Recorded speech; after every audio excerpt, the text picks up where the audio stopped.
if you decide that you want to create this course from scratch, you do have the option to either add resources individually, where I could just go on, click add resources, and then just add things as I go, or you can actually import your items from your course that you created from over the summer. All right, so if you want to look at what you have from over the summer when you worked with the IU, if you go up to courses, all right, I'm going to find the course that I worked on. So in this case, I worked on CleverDesk Level 1 template.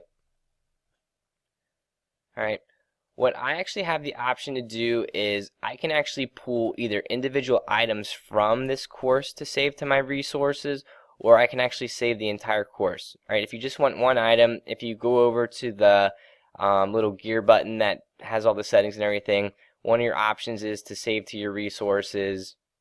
All right, if you choose that option, you pick what folder you want to save it into your resources and any subfolders that you want. All right, so just if you want to do one item at a time, that's okay. Like, you can go ahead and do that as you want. I'm gonna hit cancel. Your other option is basically to save your entire course to your resources. All right, so what I have now is I'm saying I want this to be in my home folder. I don't need any subfolders for anything. All right, and I want to just save it as a folder with my resources in it. All right, so when you do this, what you're just going to do is hit submit. All right, in my case, I already have it backed up, so I'm going to hit cancel. To view what you just backed up, what you're going to basically do is go to resources.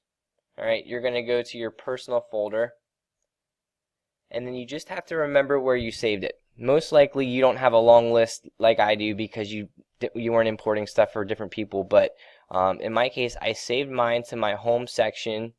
All right, so I need to go over into the home section, and I'm just looking for a folder that says CleverDesk Level 1 template. All right, so it made a nice folder for me. If I click on the folder, I can see that all my stuff should be in here. All right, and it looks good. All right, what I then need to do then is I need to go to my new course that I made up that I want all this stuff to be imported into. All right, so I have my Schoology demo where I have all my classes in here. All right, right now there's nothing in it. All right, when I go to add materials, one of the options down below is to add from resources. All right, so just like on my home screen, I want to make sure, since I saved it to my home folder, I want it to be there. And then I'm going to look over into home, and then I'm just going to find my CleverDesk Level 1 template. All right, one common mistake that people make is that they basically want to just check off they want that entire folder, and then they'll hit import. But the problem with that is what'll happen is on that course homepage, it'll just be one folder that shows up, and then it'll force the kids to do an extra click to get to the stuff that they need. So what I would suggest that you do is, rather than just check off this box and hit import, I would say that you want to actually click on the name of the folder, check off the box that says you want all the stuff from the course, or you could uncheck anything that you don't want, and then you're going to import it this way. All right. Basically what this does then is it'll give you a screen saying that it'll take a little bit of time till it takes care of everything. What I've noticed though is that by the time you either hit refresh or you just do an F5, what it'll actually do is have all of your stuff in there already. So I just went up, I hit refresh. It looks like everything's loading up for my page, so everything looks good. Some of the folders right now, if they show up in black, that means not everything is in there yet, but it should be working on them. If I hit refresh again, my folders will most likely have stuff, so I can see all my links for my folders have all the items that they would have now because they actually show up as a link now. But basically everything is imported. All right. The only thing that really needs to be done now is to change the settings of an individual assignment. All right. And basically what we need to do is we just need to go into the settings for the assignments. We have to do this individually for this first initial time. After this first year, if you keep your settings consistent, you won't have to do this in the future because it's going to recognize that you had a certain category from one year to another. But what we're going to do is I'm going to basically go to this gear for one of my assignments, and I'm just going to click edit. by default, it kicked it to an ungraded category for my assignment because it didn't recognize any of my categories that I created. So what I basically would have to do is say that, all right, I want this to be an assessment because it's a quiz. All right. I can change the period. So if you had something that you only wanted to be graded in the second marking period, you could modify that if you had that as one of your gradebook options. And then you also have the ability to choose whether or not things are either visible for individual classes and then what the due date would be. Right now, you'll see green circles next to the periods.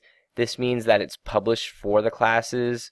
Right now, I don't have a due date set, but if I clicked on the calendar, I could choose a date that I would want the kids to have this due by, and then this would allow you to see if people turn in items late. And then one thing I just want to emphasize too is that if you know like you want all of your periods to have the same date for that it's due, instead of checking off the same date 4 times, what you could do is just get rid of those classes. Notice that if I do want one period different, everyone else the same, I can set it up that way. Or I can also just delete all of them and just say I want all my sections to have this visible, and then I want it due at this certain time. But just like you can go the opposite way, you can actually say, all right, I want period 1 to be different, but the other 3 to be the same. And it just works out really nice. That way you can customize it as your schedule's changed for weather or any other activities that limit which days you get to see certain classes. And then just as a refresher for other settings, you can choose to individually assign to students. All right, right now I can't demonstrate it because I don't have anybody enrolled in the course. You can actually look at grade statistics if you choose, or you can look at comments being enabled so students can ask questions on it. It might be a good idea for you to disable them unless you want to see comments on it, but there are other ways that the students could get in touch. So in this case, I'm just going to say, for example, I want to disable the comments. I'm going to save my changes. So my first assignment now lines up with everything that I want in my grade book. I can grade with it. I can do anything that I want with it. And if I do want to change any settings, I can go back and change it. But what I do need to do now is I need to go through other assignments that I already have created, and I need to make sure that they line up with a certain grading period, and I want to make sure that they line up with a category, so that way they can be graded if I want them to be graded. If you have any questions about importing or getting those settings set up the way that you want to, please just set up an appointment with the instructional tech team, and we'll get you all the information that you need.